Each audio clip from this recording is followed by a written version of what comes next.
আমাদের রান্না শুরু হয়ে গেছে। দিদিকে দিয়েছি পম্বুতুর সবজি কাটতে। যে দেখো বসে পড়েছে। আজকে আমি রান্না করব ভেটকি মাছের, ভোলা ভেটকি মাছের তেল ঝাল। সেটাই তোমাদের রান্না করে দেখাবো। এর জন্য আমি নিয়েছি পেঁয়াজ, রসুন, আদা, টমেটো, ধনেপাতা। আর এখানে নিয়েছি ফোড়নে জিরে আর গোটা গরম মশলা, 4টে এলাচ, 4টে লবঙ্গ আর 4টে গোলমরিচ। আর এখানে নিয়েছি সাদা সর্ষে, কালো সর্ষে আর 2টো কাঁচা লঙ্কা। এগুলো মিক্সিতে পেস্ট করে নেব। আর গুঁড়ো মশলা নিয়েছি হলুদ গুঁড়ো, লঙ্কা গুঁড়ো, জিরে গুঁড়ো আর ধনে গুঁড়ো। এবার এই মশলাগুলো আমি বেশি বেশি এই কারণেই নিয়েছি, আমি এখানে ফুলকপি ভাপাটাও এই মশলা দিয়ে করব। তা আমি তোমাদের ভোলা ভেটকি মাছের তেল ঝাল রান্নাটাই দেখাবো, ফুলকপি রান্নাটা দেখাবো না। এবার এইদিকে আমি আবার পম্বুতুর জন্য কাটতে কাটতে শাকালু রেখে দিয়েছিলাম। আর বাদ বাকি সবজি কাটবে বর্দি, মানে পম্বুতুরটা। চলো তোমাদের আমি রান্না করে দেখাই। এইগুলো সব কটাই আমি আলাদা মিক্সিতে পেস্ট করে নেব, আর এইটা আলাদা মিক্সিতে পেস্ট করব। এবার শুরু করে দিই রান্না। যে তেল আমি ভালো মতন গরম করে নিয়েছি, আর নুন হলুদ মাখিয়ে রেখেছিলাম মাছগুলোকে। এখন আমি আর কি ভেজে নেব। তেল একদম গরম করে নিয়েছি, যেহেতু ভোলা মাছ লেগে যাওয়ার ভয় থাকে। আমি তিনটে করে ভাজবো।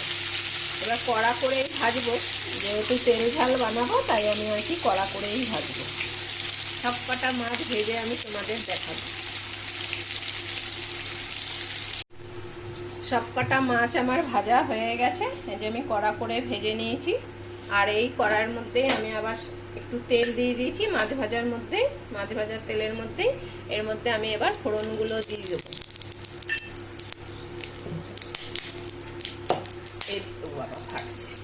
এইদিকে আমি পেঁয়াজ, রসুন, আদা, টমেটো সব বেটে রেখেছি। এই হাফ মশলা আমি এর মধ্যে দিয়ে দেবো, যেহেতু ওইখানে ফুলকপিও ভাপা করব, তাই একসঙ্গে মশলাটা করে নিয়েছি।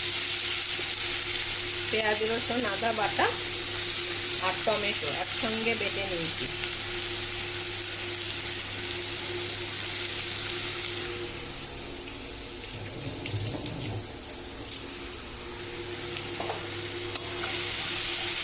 এইগুলো একটু কষিয়ে নেব।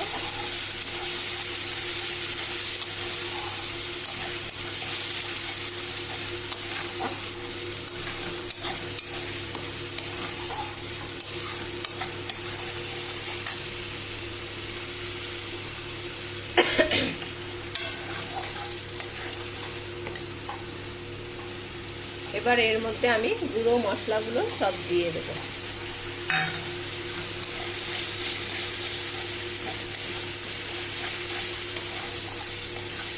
সামান্য একটু জল দিয়ে দেবো মশলাটা কষানোর জন্য।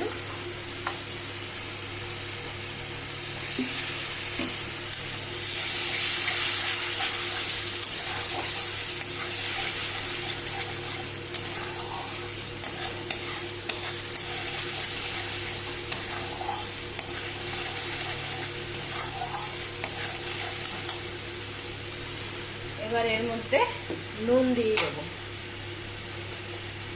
আন্দাজ মতো নুন দিয়ে দেবো। আর আমি এটা বেশি ঝোল করব না, এই নুনটা কমই দিলাম।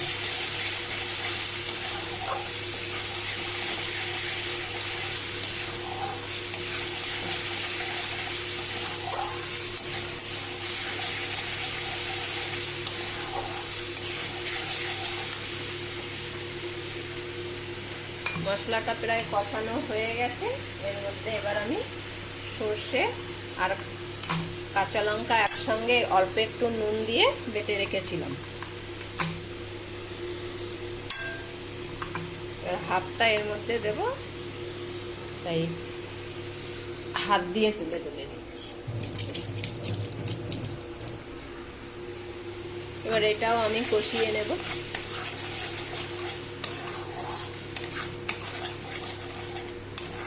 সর্ষে একটু নুন আর একটা কাঁচা লঙ্কা দিয়ে যদি বাটা হয় তাহলে আর তেতো লাগবে না। এখানে আমি 2 রকমের সর্ষে ব্যবহার করেছি, সাদা সর্ষে, কালো সর্ষে, দুটো। ব্যাস আমার মশলাটা হয়ে গেছে। এবার এর মধ্যে আমি জল দিয়ে দেবো।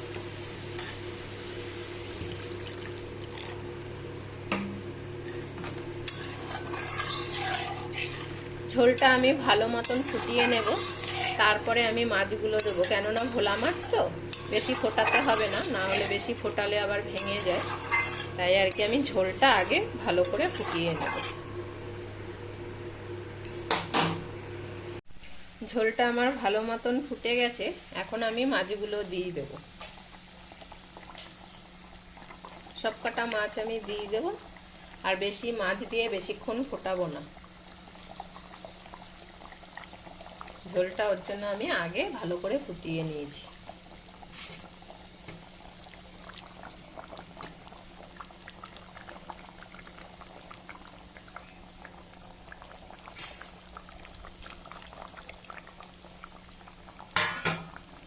এবার এর মধ্যে আমি ধনে পাতা দিয়ে দেবো।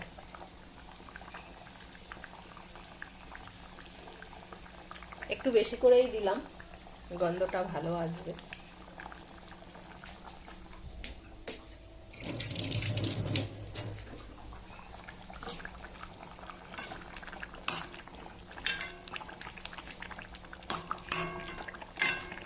ব্যাস, এবার ঢাকা চাপা দিয়ে 2 মিনিটের মতন রাখবো, দিয়ে তারপরে নামিয়ে নেব।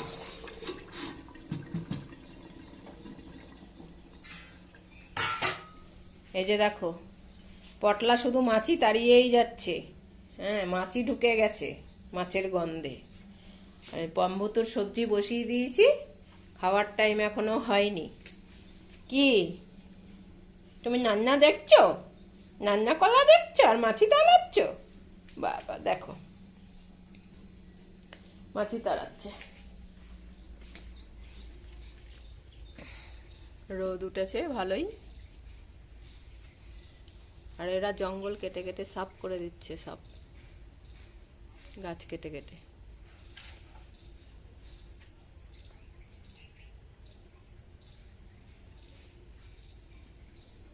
কি হ্যাঁ মাছি?